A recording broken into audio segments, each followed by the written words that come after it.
glass up high. Turn it up, it's time. Dog boy on the line. Loud breeze, they will not raise your... Welcome back to episode 276 of the Tall Boy Radio podcast. And as we always say, who knows where it goes when the beer flows? Well, it's flowing in the direction of the United States of America once again. And as a man with a beer, I presume it's a beer, it might be something a little stronger. Let's find out. Benjamin, how you doing? Tell us a little bit about yourself, dude.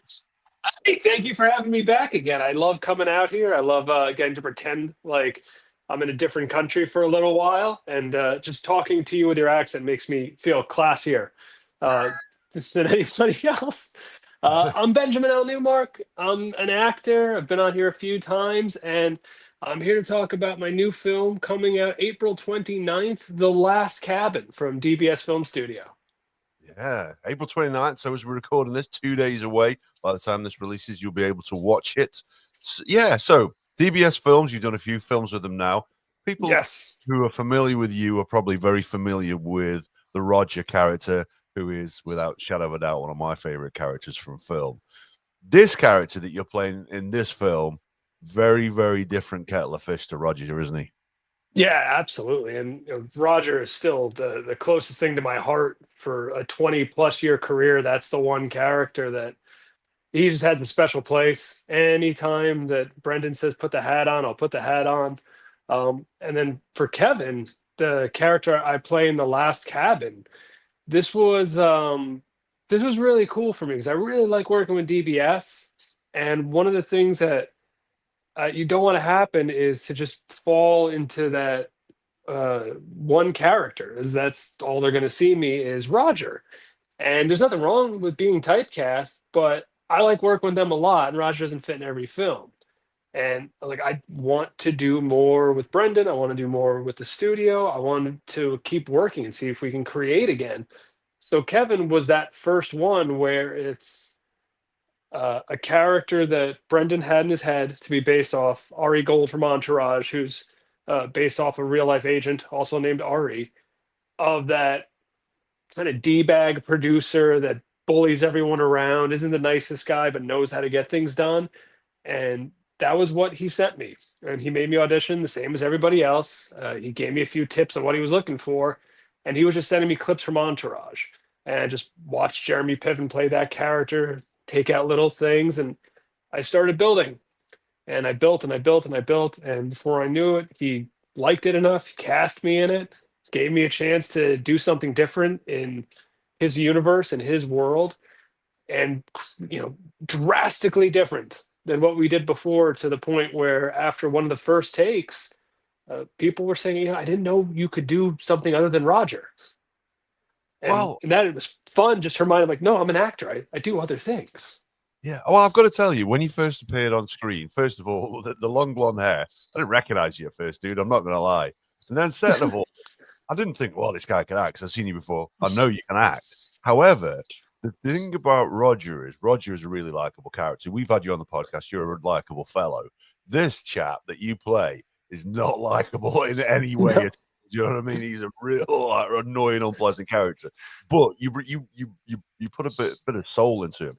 And although he's based on that character, my question that I did want to ask is he based on anyone in real life? You probably wouldn't want to mention their name at this point. Oh, no, yes. He's so when I was building this, and I do, when I create a character, I take a lot of different things. One thing I wanted for Kevin was, I kind of know this kind of an egomaniacal jerk. And I think that was me at a point in my life. In my early 20s, I had a bit of that ego and a bit of that attitude. I wasn't humbled by life and bettered by being married. So at that point, I was still that level of arrogance. And then the other thing I wanted to build with him was, I want this to be a guy that normal people don't like, but that my friends from New Jersey would really like to hang out with. So I kept a lot of that in my head of, you can't just be insulting for the sake of being insulting. There has to be a motivation to get the result you want. And there also has to be that hint of Northeast sarcasm to him, because I wanted that to be the the approach he goes to, if you're ever familiar with Wall Street or Wall Street bros, tech bros, those type of guys that they're jerks, but in their circle, they're the best of friends and they think they're hysterical. I want Kevin to fit into that world. So that Hollywood jackass energy with that Northeast, I'm better than you energy that we have, and then add a bit of the Ari Gold energy and give him a look of an 80s pro wrestler. That was how it came together. Yeah, there was. I mean, he wasn't quite as Shawn Michaels as Roger was, but there was definitely a little bit of wrestler in him. That was the whole blonde hair. That's what it came from. When Brent and I were talking about the character, and we knew what was going to happen to him in the film, and I said, "Wow, so there's going to be some blood in this." You know, it would be awesome because it's night and it's dark, and Taken, the effects girls, cause and effects makeup, she does such a great job. I really want to make sure it pops, especially if it's going to be early in the film. I want to do something. I want to do something that's going to really pop. So, if you ever see Dusty Rhodes or Ric Flair or Hulk Hogan and they were coming out in a white shirt, yeah, you knew something was about to happen that was going to turn that white red.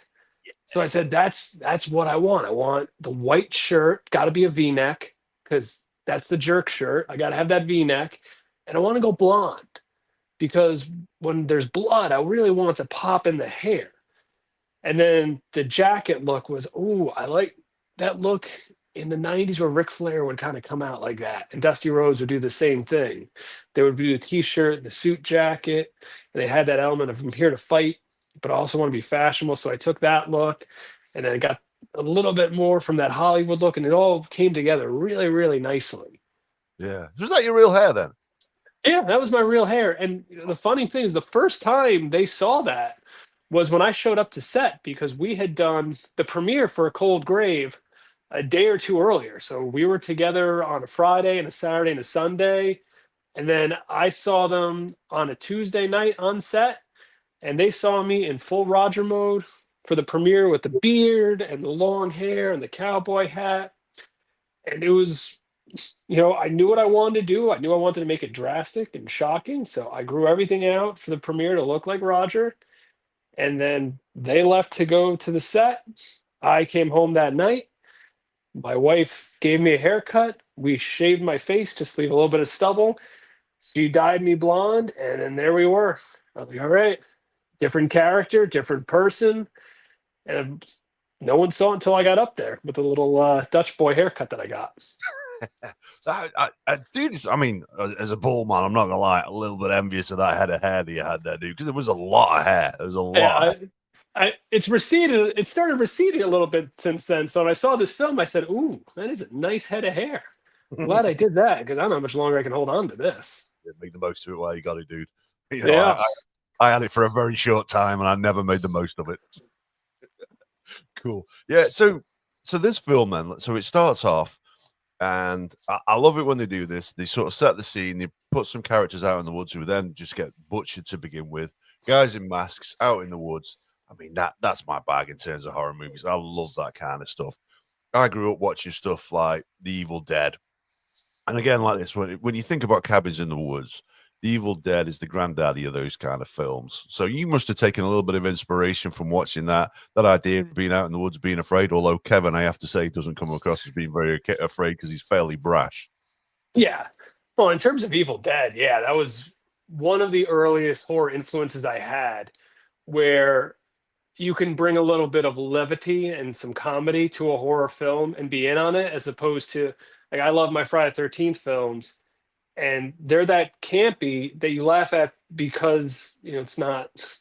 When Jason punches a guy's head off and Jason Takes Manhattan, I crack up every time, and it's one of my favorite kills. But it's not real, but they're treating it as such. In Evil Dead, we know this is going to be funny. Like, here's the Three Stooges moment. So I always love that. I always want to have a little bit of that in horror when I do it, when you can. And The Last Cabin, Forest of Death were two films where you can have that bit of levity to a character. You can bring a little humor to it. You can get a response from the audience. Like I said, Kevin is designed to make people laugh because he's a jerk. Like, people aren't going to like him, but you can laugh at the things he does. Yeah. Oh yeah, as soon as he walks in, one of his first lines that he utters as he comes through the door is, "These mosquitoes are feasting on my testicles." I love that. I love that line. That is a great line. Thank you. I didn't actually remember saying that. I thought I went with something else. It's so the way we work, Brendan and I in the DBS world is we create a character and he creates a situation and he kind of drops me into it. So much how we did the Roger character. That's why this was so much fun to see if we create another one. No rehearsal. Um, I read the script twice to understand the progression. And aside from that, it was I know the character and I know what he's walking into, and we know what he has to accomplish while he's here. And here are the beats. So for that, it was Brendan saying, "Hey, here's how I want you to enter, smack it, pop it, get your way inside the house, say something to move it." Okay. So every take was a little different. The first time I saw that one, I forgot I said it. There was a lot of this character that said, "Oh, that's the take we went with, huh?" I remember saying something different because each take, 5, 6 times to make sure you get it right, and each take is totally different unless he's saying do that exact same thing again, which I think has happened once in 3 films at that point. So it was one of the oh, people can talk to us. Yeah, Oh, hey Ray, what's up, man? That was so weird. I just saw a pop up. yeah, Um, but yeah, it was a completely improvised character. And for the other actors, Brendan, Gaucher, and Isabella, I'm gonna screw up her last name, Isabella and Brendan, they knew all their stuff and they just had to react to everything I was reacting to, and they were great at it. Because there's sometimes when you show up like the Tasmanian Devil, other people don't know what to do. They were so perfect, it made my job even easier. Where Brendan tell me he's just going to do stuff and he's going to, he's going to feed you, react to it, and we're just going to keep going through it. And I love that approach because it makes everything feel so real and so in the moment, especially because you lose track of what you say. So when you're watching it, like, I don't remember that. That was a real thing. That was a real moment. That was something that I genuinely said because I was standing outside waiting for the take to go with mosquitoes feasting all over me. brilliant, brilliant. Yeah, it is. It's a good line. It's a memorable line, and it's very in keeping with, like I say, with your character, who, like you say, comes in like the Tasmanian Devil, causes a little bit of chaos while he's there, and then goes and confronts these strange characters that are hanging around outside in masks, terrorizing people, and isn't entirely convinced that these guys are all that they seem to be, and certainly doesn't take them credulously. And we won't spoil the scene for anybody who's not seen it yet, but I'd say a fairly memorable death scene. Yes, I think I like the shock value of it. That was my favorite thing the first time when I did read the script to get the story was how I wanted to make the character seem like he was going to be very important. I wanted to do that scream twist where they cast Drew Barrymore and you immediately think, oh, there's the star of the film. Nope, we're going a totally different direction. Or even Psycho. Here's the story. Nope, something different. With Kevin, I knew if I could make him feel important and give him that larger than life, you would not expect what happens to him to happen, at least that quickly or in that moment, especially where you feel that tension rising and rising and rising. And in a normal film, that would be something that continues. They just milk that for everything it's worth. But in a DBS film, especially with Brendan, he goes, nope, high point, high point, high point, let's go, go, go. He has that pacing where he wants to make sure that everything is reaching a high. Everything's always at a fever pitch. So when I saw that and realized that's how we're going to kick it off, and then he's just going to go, yes, God, I got to not screw this roll up. I got to make this big. I got to get out there and throw everything I got at it. So when it happens, no one sees it coming, except for the people that are watching this who will now know something happens. Yeah, but this is the thing, though, and I still think I find this sometimes, like when someone will tell you something about a film, then you'll go and watch it, you see it happen, and you still think, yeah, there might be a little chance. I watched that film thinking, nah, he's not gone. They're not got rid of him that easy. This guy is a pivotal character in this film. Like you say, he comes in, and I'm looking forward to seeing what happens with him. And then the next minute, bang, it's like, no, that ain't it. That ain't it. He's going to pop back up at some point in the film. Well, we'll leave it to the imagination of the folks out there as to whether he does or whether he doesn't. But I was, I was utterly convinced. So one of the things that we talked about there earlier, we talked about the Evil Dead, we talked about Jason Voorhees in the Friday the 13th films, and as well, part 8 probably for me not the most memorable one that we discussed there. Probably I think 2, 3, 5, and 6 were probably the sort of the heyday for me. Wait, part 8 is Jason Takes Manhattan. Yeah, That's my I mean, that's the best one. no, dude, it's cheesy. That's the best one. That's my absolute favorite. That's your You favorite. endure.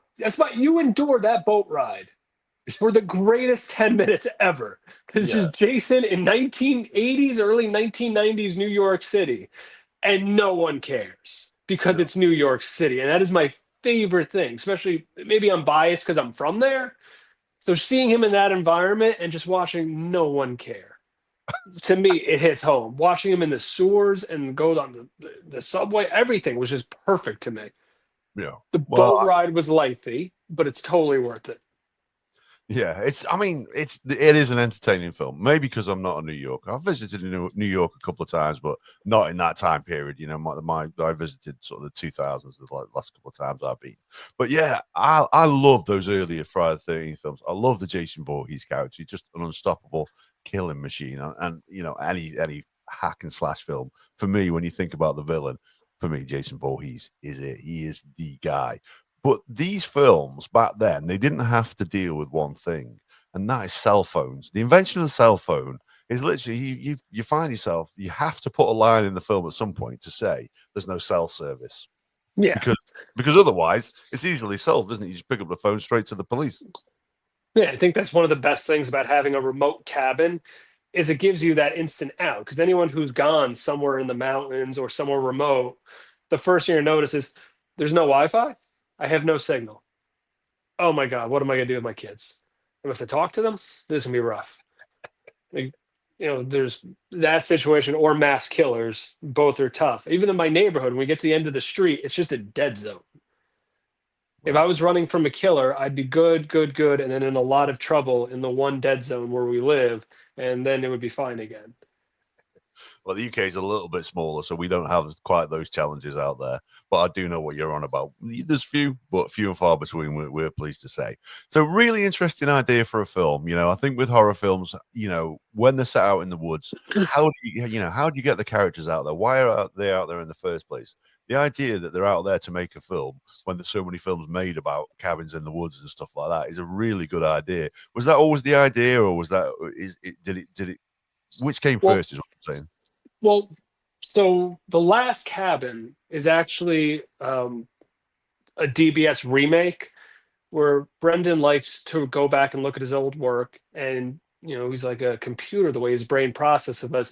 I wish we didn't do this. I shouldn't have done this. Shouldn't have done this. Read the feedback. They didn't like this, and he's constantly computing all this stuff that people are saying. He's taking it in. So he looks at a film, A Girl in Cabin 13, which I love. The stars of that are tremendous. I've worked with Stuart Maxheimer 5 times now on a bunch of different films. I can't wait to work with him again. He's one of my favorite actors. And he took all that and said, I like the idea of the cabin. There's a lot of things I don't like. And there's a lot of things I did like. So the mask of the killers. Great. Let's use that. The no explanation for what's happening and that fear. I like that. How do I enhance it? Okay, well, if I get rid of the couple gaslighting each other and I put in two people trying to work together, that might be better. If I put them there just doing a job, well, what jobs do I know? Film, and then it was just piecing it together piece by piece while taking that same thing that he wanted to do, which was just terrify people. He wanted to make a scary home invasion film, and he just wanted to make sure that it made sense and that the characters were relatable and people didn't hate the leads.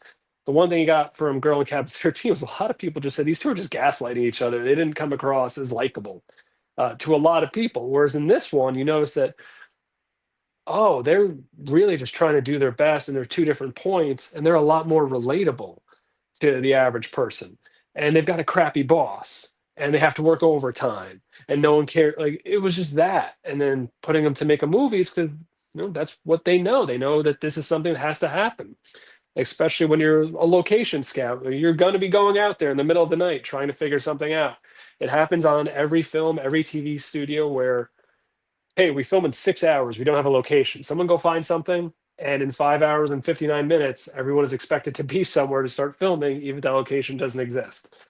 So he took a lot of things that make sense and threw it all out there. He gave a little bit of lore that you need to have it make sense. He had the little twists in there to keep the story going.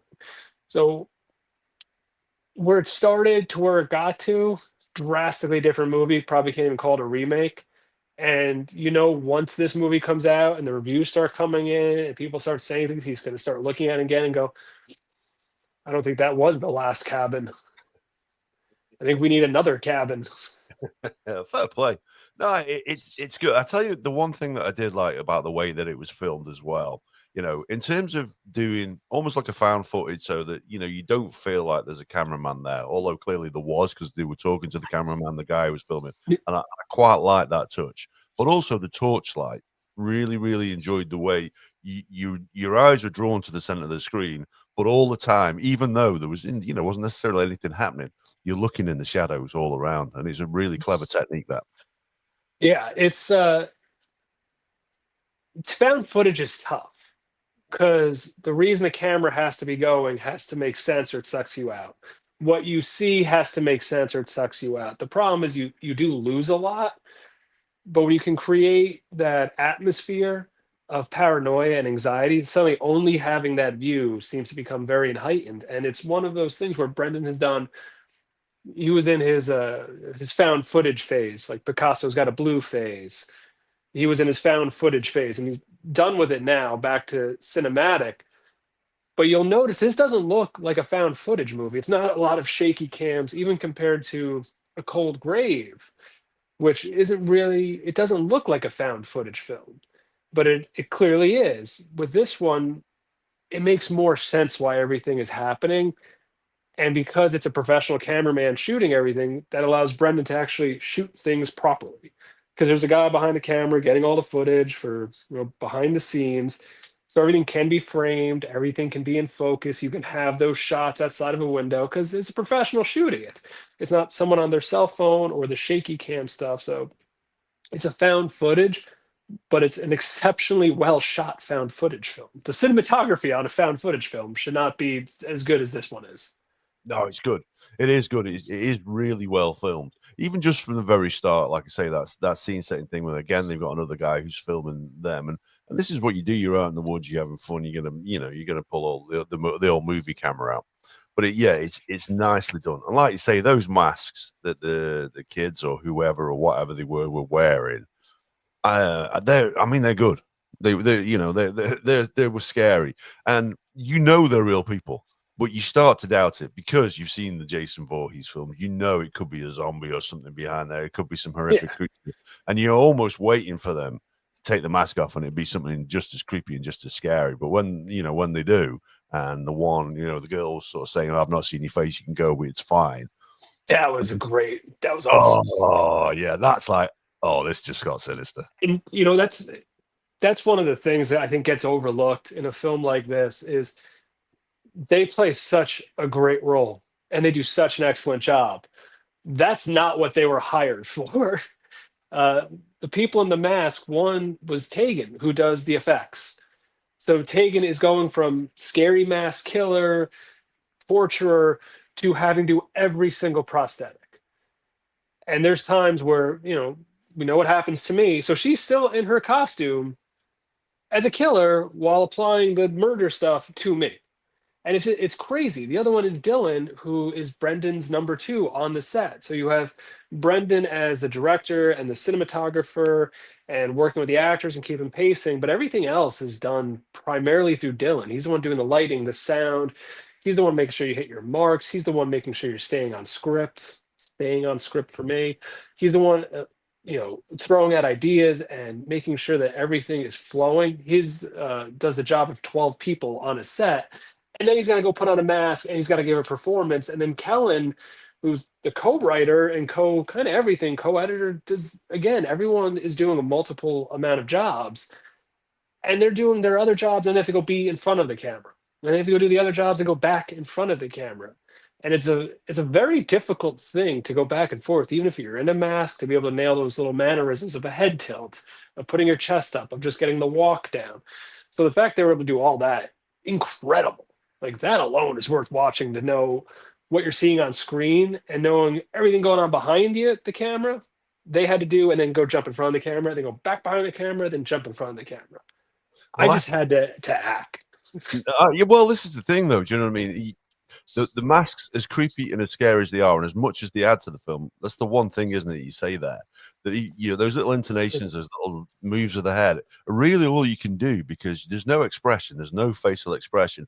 That in itself is quite creepy and quite scary. It may, it adds to the feel of the killer that this person is just pure evil and just has no emotion, is just going to go on and kill in some very excellent ways, I have to say, because Tatum Bates, who we worked with before, she appeared in the movie, and she meets a pretty grisly end, doesn't she?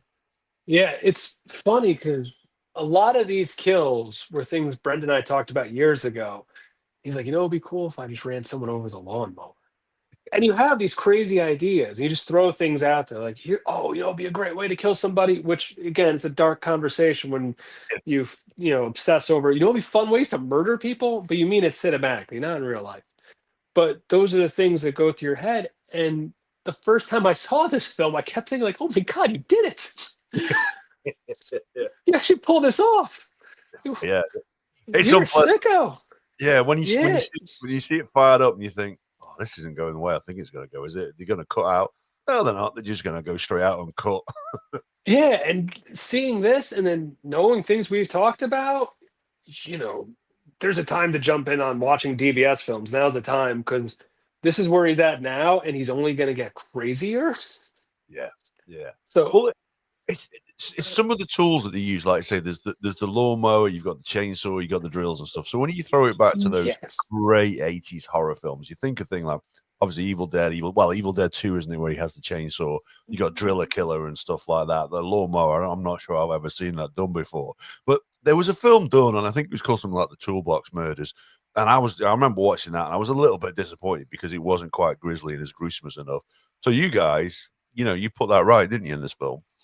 Yeah, we went with really basic stuff that you would be able to find. Again, it's enhanced reality, but it still has to be a version of reality.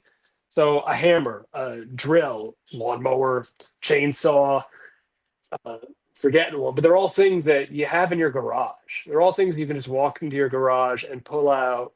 And if you happen to be the right kind of homicidal maniac trying to fight for your land, you're not looking at it to cut your grass. You're looking at it to cut a person in half. Oh yeah, and that's exactly what happens in in the film. And it's gory and it's gruesome. Then there's the torture scene as well.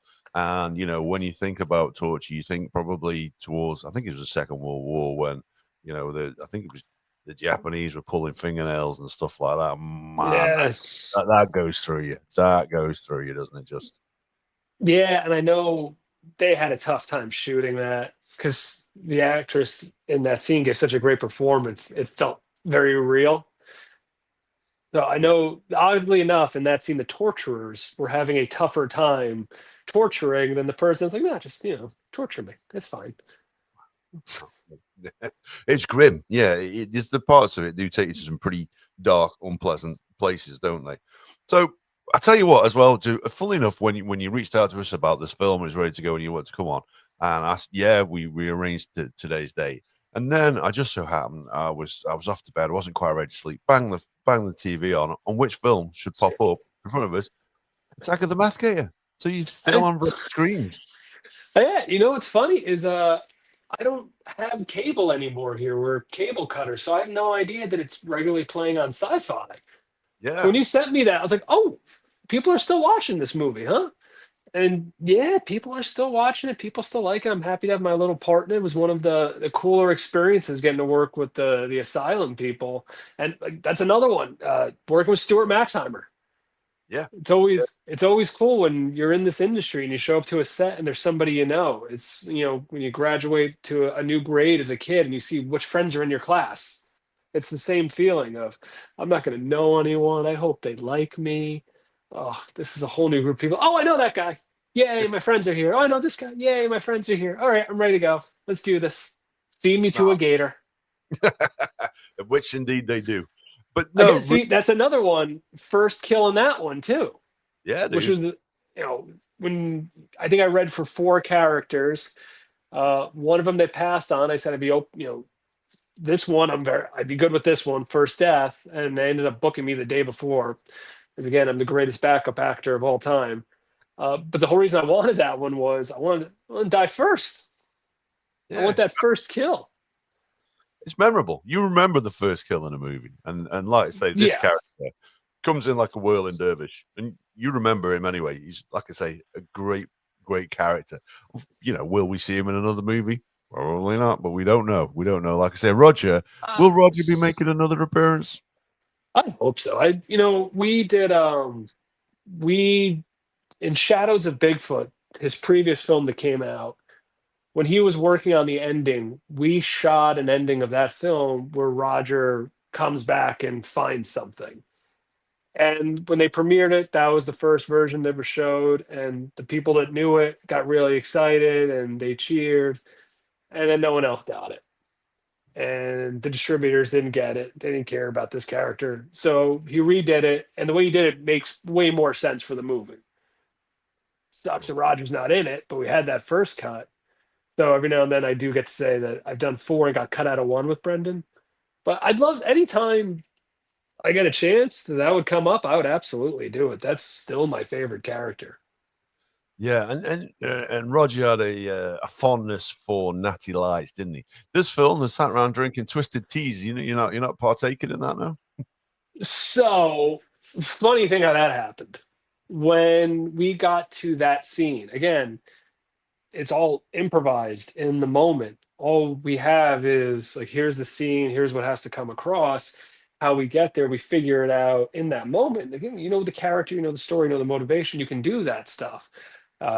Which sounds like it would be easier, but it's a lot of preparation. So we got to that scene, and you want some movement, you don't want it to be static. So it's, hey, let's walk over there, scope the place out, come back around, engage them, get the conversation going. We do the first take, and in Forest to Death, we had this great scene where Roger's grabbing a beer out, and that was the pop scare. And Dylan threw out there like, "Oh, you should go check the fridge and take a beer out." So, all right, that's a good one. So I think the first take opened it, saw the twisted T, said the same line from Forest of Death, and I like that action. So we did that. Second take, I like that action. I'm gonna do it again. Third take, I really like that action. I'm gonna do it again. Fourth take, same act. I just like the dialogue was different, the movement was different, but that one action of going in the fridge, taking out the twisted tea and drinking it, I like that action. Like the fifth or sixth take, Dylan finally yells out, "Hey, are you opening a fresh one every time?" Yeah. Don't do that. Because what they do at the end of every day is they do a cheers, and whatever the drink is, that's what they cheers with. I ended up drinking just about all the twisted teas by the time we were done. So when they did the end of the night cheers, they had to drink what Dylan calls half drank Ben beers. Because I cracked open so many, I didn't leave enough for them to have fresh ones. But again, it was his idea, so technically it's his own fault. Yeah. But So which yeah, no, twisted tea would not be my preference. not a fan of it though. No, gross. Like it's just sugar water. I don't like it. I tell you. So the thing is, twisted tea is not available in the UK. You can't buy it in the UK. Right, because it's all sugar. You guys don't allow that stuff. Yeah, we are. But we do tax that stuff pretty heavily. So you know what I mean. And then Yeah, you got it's Trump's tariffs on top of that make it very expensive. I'll tell you, for the price it is here, it's not worth it. So whatever you guys are gonna have to pay, it's definitely not worth it. You could just go get some tea and throw in some alcohol. It'll be way better. Oh, see, this is the thing. So I've got some friends in Kentucky, and they're big fans of the stuff. So when I was in Texas, was it last year or the year before? I forget when I was there. Anyway, I've been back a couple of times, and that was the first thing I wanted to get my hands on, some twisted tea. I tell you what, in that hot sunshine, there's nothing more refreshing than a sugary beverage. No. Oh, the aftertaste gets me every time. It just tastes like I drank a pixie stick. That's not my flavor. I'm more of the alcohol should taste like alcohol. Water should taste like sparkling water. Like that wasn't for me. But for the character, routinely drank it. Although I know that there's at least two takes where I was immediately disgusted at their choice of twisted tea. And then I think the take I did do that, I mentioned something about milk. No, man. Yeah, I thought fair play. I enjoyed it. I recognized the cans immediately. But yeah, I can't see Roger with a can of twisted tea somehow. No, that was the Rogers built on Miller High Life.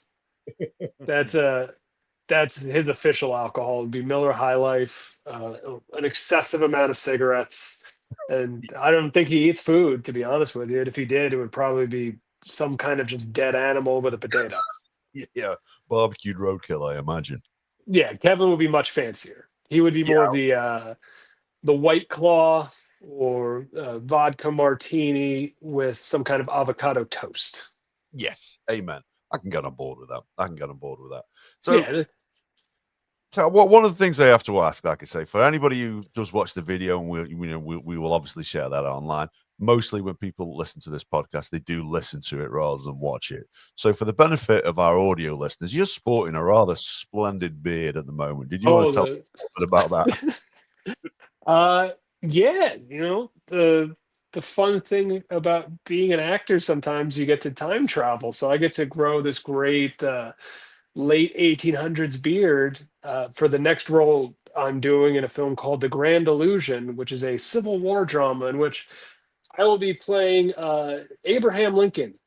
And before anyone says anything, yes, he is famous for being the tallest president. And no, I am not that tall. But I do kind of look like him, and especially in some lifts and on an apple box. So yeah, I've got the Abraham Lincoln going. They don't even need to add in the gray hairs. I naturally have them. Yeah, tell me about it. I know a thing or two about that, my friend. But no, Yeah, I tell you what, dude, the beard, you do look like Abraham Lincoln. There is definitely a resemblance there. Oh, it's well, it's he was like it's six very foot. weird. Yeah. It's like between 6'4" and 6'6". Wow. So I'm about 7 inches shorter than he is, 5'9". But I didn't. I originally for this film I auditioned to play John Wilkes Booth, Oh, and I didn't get it. And when I saw the actor, the cast, I said, "Oh, that's a good choice." So when they offered me Abraham Lincoln, I responded to them, letting them know that, hey, I'm shorter and I look nothing like this guy. And they were adamant, I do look like Abraham Lincoln. And I didn't see it. I didn't see it. And then I started growing it. And then I kind of cleaned up the hair a little. And then I put on the outfit and I said, oh my God, I do look like him. And we had the table read. They showed me a picture of his eighth descendant who looks like a taller version of me, like, identical to me. And I can't unsee the fact that I share a weird resemblance to Abraham Lincoln. I mean, how cool is that though? How cool is that? You get to play an American president and one who is pretty iconic as well. He like I say that round about the time of the Civil War, big part of the Civil War. You know, what I mean, ended slavery. Yeah. Really big, like say, John, famously killed by John Wilkes Booth there 100 years before they killed Kennedy. Yeah, wow. I mean, how cool is that getting to portray someone like that Well, on? it's really cool. But what I like the most about it is I don't do many family films. It's not something that anyone ever casts me. No one ever looks at my type and says, kids would like you. Usually it's he's on meth. But for this one, because I play a lot of characters on meth, not actually on meth. I just look like I am. It's resting meth face. But with this one, it's one of the few things that I brought my daughter to the table read. She's excited. I'm going to bring her to set with me. She can see this. This will be one of the premieres she gets to go to. My mother-in-law is incredibly excited for this one. So it's fun for me to see how happy other people are that I'm doing this. And that's, the biggest thing as an actor. You don't really do it a whole lot for yourself. You do it for other people. You do it to entertain an audience. And that's the biggest drug we have is when people see something we did and they like it. So the fact we haven't done anything yet, all I've done is say, yes, I will do this role. And I saw people very close to me get excited. And that got me excited. Yeah, it's a bigger drug than meth, then, is it that? Yeah, I'd imagine so.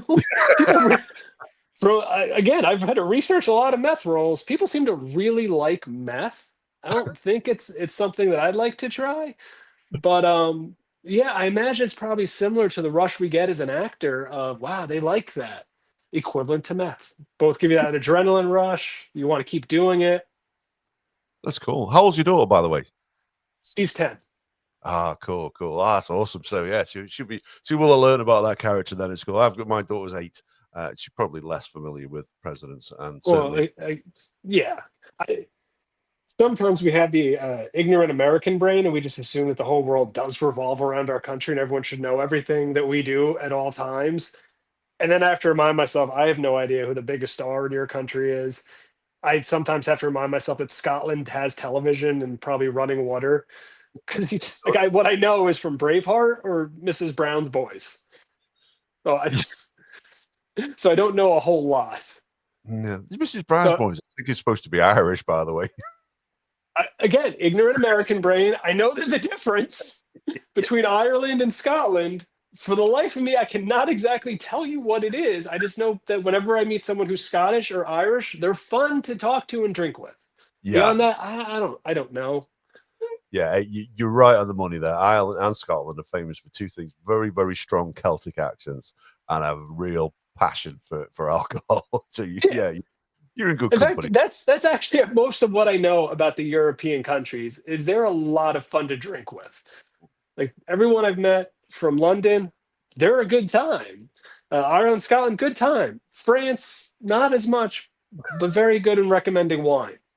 Yes, yes, they are. They're very Uh, passionate about their wine. yeah, they compensate for some personality shortcomings with their affluence in art and wine Yeah, and yeah. desserts. Very good desserts.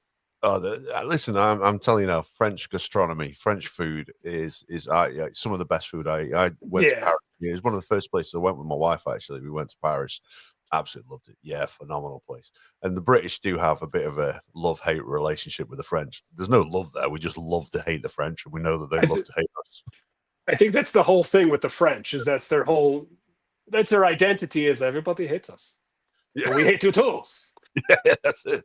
That's it. Yeah, don't maybe work on the French accent a little. I don't know what I can do French. Just it's not there right now. No, I'm kidding. I'm kidding. I'm winding you up, dude. So, taking it back to this film that you made, one of the things that DBS do, and they do incredibly well, is the artwork for the movie. So, anybody watching the video version of this can see that artwork behind you now, and it's iconic, and Get out of the way. it takes you back to those days of Blockbuster, and you would have had it over here. We'd have places like Video Park. But Blockbuster did make their way to the UK as well. That cover art it's just synonymous with the horror movies, and I absolutely love it. It's beautiful. There's a lot of work goes into that, isn't there? Yes. Watching well, to begin with, Brendan is a true horror fan. He is not someone who saw an industry and said, I'm just going to make money. He got into this and said, I'm going to make the movies that I love. Here's what I love. And that goes from practical effects to a fun story to the artwork. We came from the same generation of, we don't know what to rent. We have to read the back of a box and look at the cover and the art and say, "Ooh, this is interesting. What does the back say?" And you would just read that and say, like, "All right, here's my $2. I'm going to rent it. And if it's good, awesome. If it's bad, I'm going to bring it back, not rewind it. I'm just going to bring it back and say, this movie was trash." And then that's how you find a lot of our favorite films from that generation. That's how you found A Sleepaway Camp, because you saw that art on the cover and said, this is amazing. One of my favorite films is Real Killers, or just called Killers on YouTube, by Mike Mendez. And what got me was the cover art of these two faces that look like a yin and a yang. And then you read the back and said, this is it. And so many of those great classic horror movies would sell you just on what the box looks like. Because this is what the box looks like. You can't wait to see what his actual movie looks like. Even something like the Boondock Saints with 2 guys in the cover holding a gun. This looks badass. I want to see this. So when it comes to selling the film, it's not on a box anymore. But when someone's scrolling through their streaming service and they're looking at all these different covers, and one's a picture of somebody that you don't know, and there's another one of someone you don't know, and there's a vague cover, and then you get to a DBS artwork, that's something you at least want to click on and watch the trailer for. And the evolution of this is, the joke starts, How are you going to have a cabin floating in this artwork? I don't know. I'm going to figure it out because he loves the floating cabin. The floating cabin always looks good. It's a movie about a cabin in the woods. You got to have a floating cabin, but how's it going to look? Is it going to be a log cabin? Is it going to be, a flat cabin? How many trees are there going to be? All these different things are things that the artist he has put together. And the first one he showed me looked like the cabin. It was just a cabin with some trees, and then they were finding out more like, oh, that's onto something. And then you see something in the back and go, okay. And then the trees start to take this shape. And slowly over the course of a couple months, it goes from a cabin to the final product, which looks metal as hell. Like, this is such a rock and roll poster. I love it. One day I'm going to have to just break into his apartment and steal all of his movie posters for the ones I'm in. Because Forest of Death was an awesome poster. A Cold Grave was great. This one's probably my favorite because you got Carl in there. And for a while, it didn't look like he was going to work. Carl's the name of the clown killer. And I just love it. I think this is one of the coolest things ever. And I know that there's a shirt coming out with this artwork on it. And God, I think he's gonna start talking about it this week or shortly. That for people who really want to help and who really want to help promote this film, he's going to have a link. When you click on the link, it's going to give you these instructions of how to get a shirt totally for free. And it's rent the movie, review the movie on IMDb, Rotten Tomatoes, Letterboxd, Amazon, review it, give a comment, and then there's something else that I can't remember right now. Share it on your socials. So if you can do that for us, he'll send you a free shirt. That's fair play. That's a great bit of advertising and marketing. Yeah, I already signed up. I pre-ordered the movie. I wanted to be the first one, so as soon as it was available, I pre-ordered it. Fair play, and rightly so as well. So, in terms of horror movies, classic 80s and 70s, and to some extent as well the 90s, that's when horror movies were great, and it's great to see that DBS are bringing them back. If you could be in any of those classic films that we talked about, well, I say classic, Jason Takes Manhattan. We'll agree to differ on that one. Which one of those movies would you want to be in? Like one that exists, or which, like, because I'd love to have my take for Freddy Krueger. I think I have a great take for that film. I have another vision for Jason Voorhees to come back that I think would be fun. I'd really like to take any of those classic characters and do something modern with them now, because I feel as if they got forgotten about. And every time they try and reboot it, they seem to lose the core of what made them so great. And it was that simplistic fear and terror that made them so great. I would love to bring them back. I think if I could do any two, I'd love to bring back Jason. And if I couldn't do that, then it would be Freddy. And I'm not even a huge Nightmare on Elm Street fan. I just know a guy that would make a great Freddy Krueger. Oh, really? And I think I got a take on how to make it a really great origin story into where he actually becomes. I think I've got a really good take on that.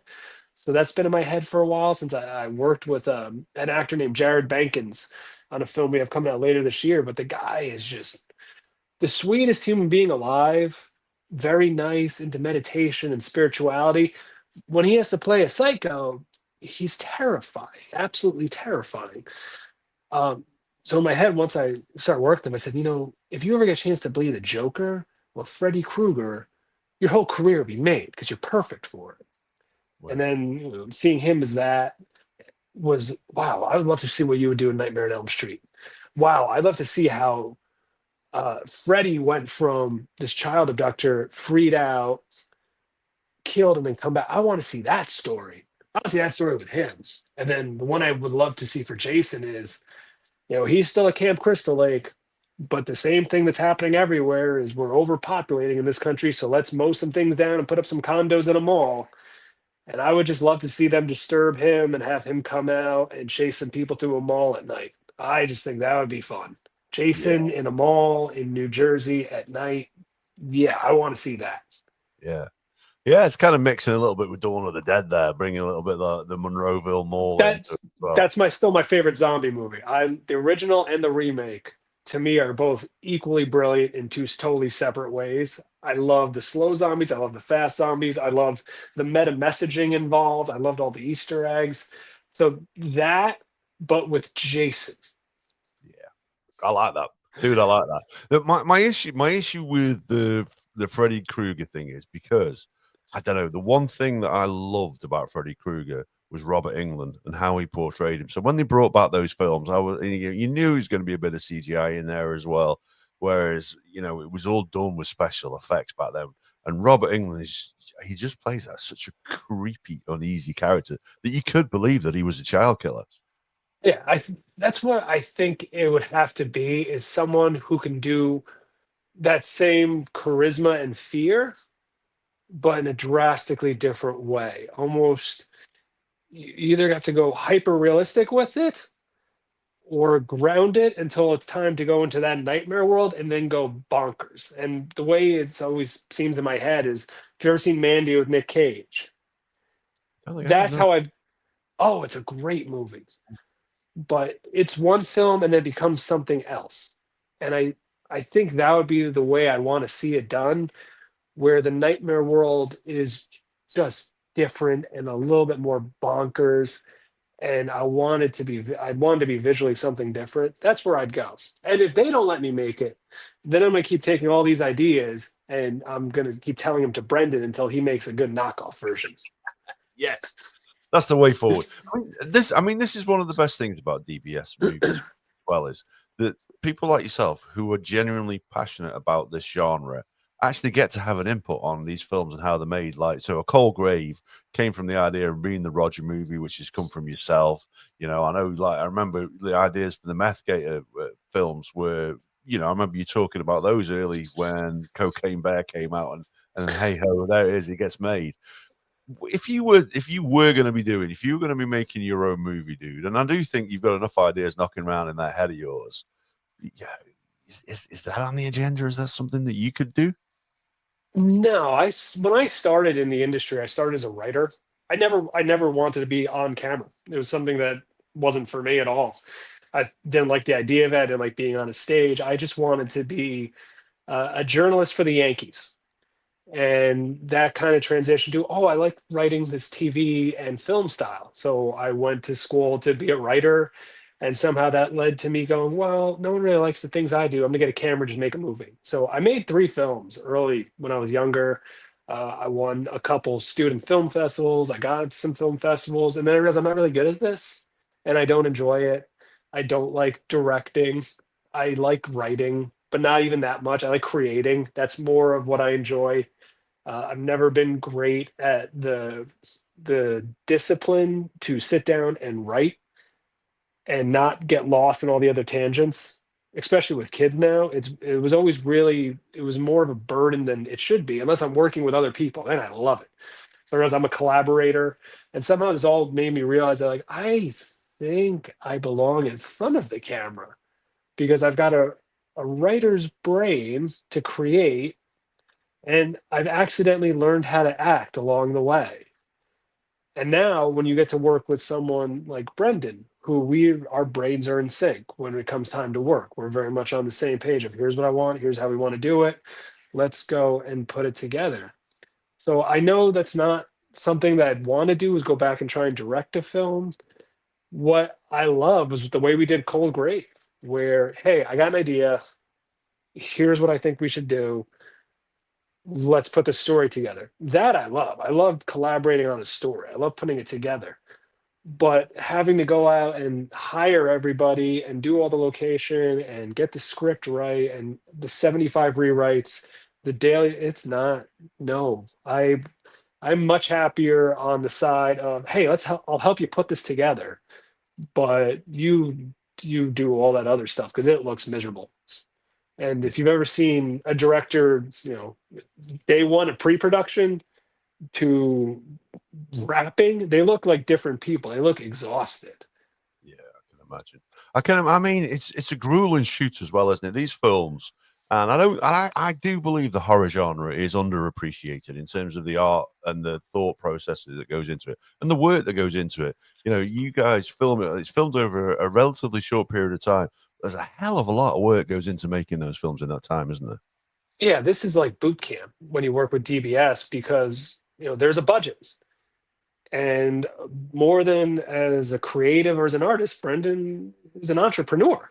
This is his business, so he's got to do it to make sure he can make money to make another film and just survive. So, he's got the money for this. This is what the budget is. We have to, for that to happen, we have to shoot in this many days. So we're the last cabin. If I was doing this with a different studio, we probably would have shot this 15 to 18 days. And that's still a really quick shoot. Last cabin, I think, was 7 days, maybe 8 days. And I think one of those days was just pickup shots. And then for Kevin, that was, that was a rock and roll shoot, man. I had Kellen come pick me up from where I live, and then we drove 3 hours to the set in isolated middle of nowhere, northern Florida. And as soon as I got there, he was finishing one scene.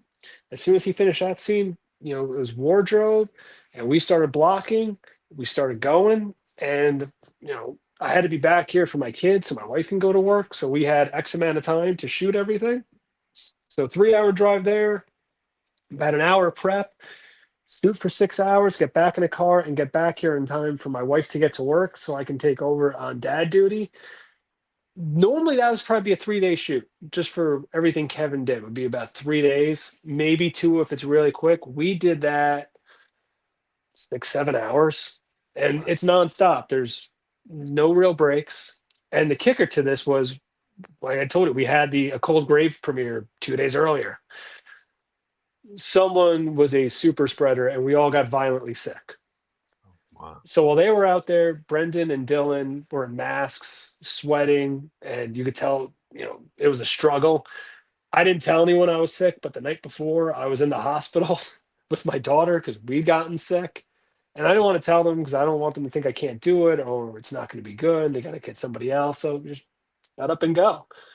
So while I was trying to keep it quiet, they were, just powering through it. We all got violently ill, and somehow in a couple hours still managed to bang this out.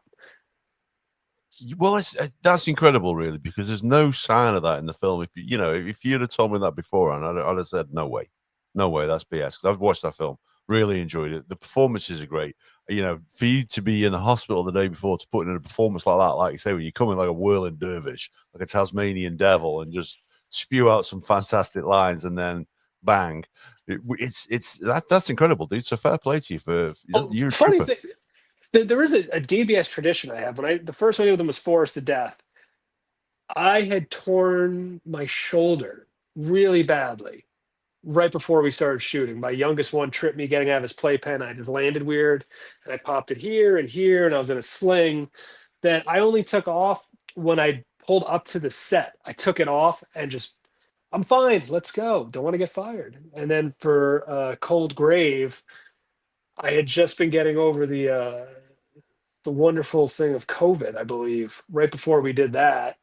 I had a bad bout of it. And the first day of shooting, we drove 3.5 hours south for my son's birthday because he goes to college in Florida Gulf Coast. So 3 hour drive there to hang out with him for his birthday. 3 hour drive back, still kind of recovering. Got right to set, walked in, sat down, action. Same thing for this one. So right before I immediately shoot anything for DBS, I seem to have some kind of medical issue. It just seems to happen every time. No, it's tradition. You know what I mean? You act as a method actors. You know what I mean? You work through it. You use part of that in your role. I don't doubt. So, I mean, I've got to tell you, like, I really, like I say, I really enjoyed that film.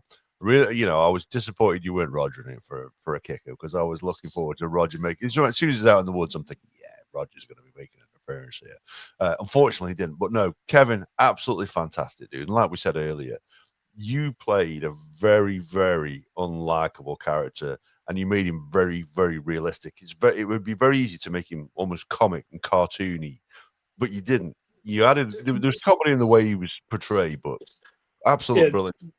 there's some good editing there because there were a few takes where I was going cartoon style. So the nice thing about being an improv actor is I can do different things. So there's definitely a take where he's over the top and cartoonish. There's a take where he's grounded and more realistic. There was a take where he's a little more intense. And then there was a take where it was just be in that moment and feel the character. So there were varieties for every take, that just to give Brendan options when he's editing, just to give him those, what do I want to happen right here, which is, something that I heard Robin Williams used to do, Peter Sellers used to do, and Sellers is my favorite actor. So I take a lot of that of not having to commit to one way, to being able to give a variety of choices. Even when we did A Cold Grave, there's so much there that got cut out because it just didn't make sense, didn't work, had to get cut for time. But the variety is one of those things I really like doing, which only works when you're working with the right team or the right director. Well, it works. It works, and you can see it works. I'd be interested to know if you've got anything that you've got planned in the future with DBS. If you can tell us about it, we Well, understand. You can't.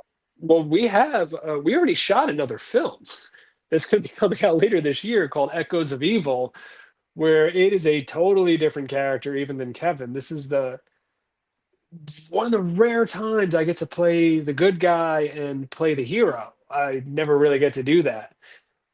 And I don't think this was a role that in any way when they wrote it, they had me in mind.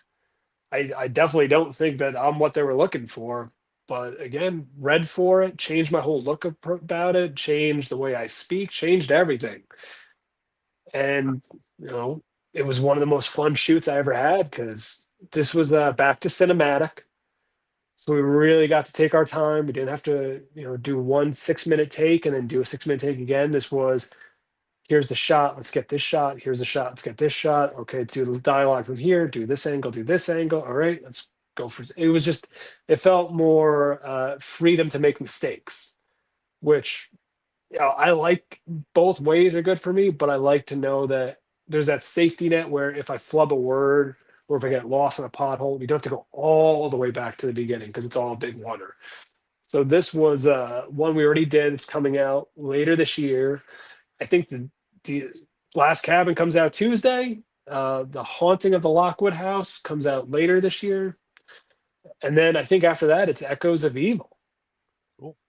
Well, if you want to come on and talk about either of those films when they're released, you just drop us a message and we'd be more than glad to have you back. Yeah, I'll probably be seeing it before the end of the year. There's also, I think they're aiming for around a Christmas release for Whispers of the North, a film I did with Michael Burns, which is my return to just dramatic acting. Okay. It's a scary film, but not a horror scary film. It's more of a dramatic horror of just the way the world is. Wow, that certainly sounds interesting. So we're around about the hour mark, which is where we like to wrap things up here on Tallboy Radio. But before we do, tell the listeners a little bit about where they can find the film, where they can rent it, and please, if you are listening to what Ben said earlier about how to go and get yourself a t-shirt, because that would make a cool t-shirt. Tell us where you can find this film. Well, this one will be available primarily on Amazon. It's not Amazon Prime, it's regular Amazon. You got to go rent it. You can purchase it through there. The most important thing is to know that all independent films are only promoted based on their algorithm. So the more people that jump on this and pre-order it or rent it as soon as it comes out, it really helps the film stay on that algorithm wave and stay near the top before it gets buried because it's been out for an hour, no one rented it. It is vital to the success of any small independent film company that you do it early. And it's not one of those you go like, oh, that looks good, I'll rent it later. If you have any interest, rent it right off the bat. If you do everything else in terms of the reviews and sharing on your socials, you get a free t-shirt. The shirt costs more than the rental. So you're actually be kind of making money by renting this film and doing everything you need to do to get the shirt. Once you rent it, share it with people. Tell people that, share it on your Instagram, on your Facebook, on your TikTok. Let people know this movie exists and tell them how important it is that if they like independent horror and they want more independent horror and they're just people that don't like the Hollywood system, because that's the whole reason we exist, is that system kind of sucks. And it takes people like Brendan and DBS to reinvent the way this works, the way this industry should be working. Rent it, review it, help us stay on that algorithm train. Hopefully we can get this somewhere near the top of the charts, because once you get in that rare air, it changes everything. It changes the lives of the actors. It changes the lives of everyone who works for the studio. it changes the way opportunities are for the rest of us in the independent film world. You know, what Terrifier 3 did was awesome. There's got to be another one to keep it going. I hope we're that next one because this is a great film. I can't wait to share it with everybody. Tuesday the 29th, jump on Amazon, give us a rent.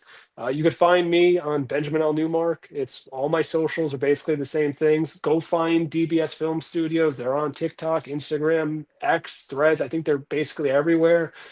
Go get a hold of them. If you ever want to reach out to me or Brenton or Dylan or anyone involved, we'll respond. You know, you could say really cruel things to us. We'll just say thank you for renting it. So even if you just want to be mean to people, rent it and then be mean to us. We're cool with it. Don't do that. Don't do that. They're good guys. You know, we've had Brendan on last time. Great guy. And I have to say, really, really good film. And I hope it does well. I'm sure it'll do well because it is a very, very good film. And that offer to get that T-shirt is, first of all, fantastic and very clever bit of promotion. And like you say, you know, you're going to rent the film. The T-shirt would cost you more to buy. When he's mentioned that T-shirt, I was already reaching in my pocket. Yeah. Oh, I want that T-shirt. It sounds awesome. So you can be damn sure if they ship to the UK, and I will pay for shipping, and I will pay for the T-shirt because you know. I'm sure if you ask him, he'll send you one. No. I'd like to pay my way because I know what it costs to ship things across the Atlantic. It ain't cheap. So, Ben, thank you very much for joining us. It's been an absolute honor and an absolute pleasure. I really, really hope that this film does well. I'm sure that it will. And I'm sure that your future projects will. And we look forward to hearing about them in the near future. But for now, we're all done. And we will be back next week when we will be talking about something entirely different again. See you later.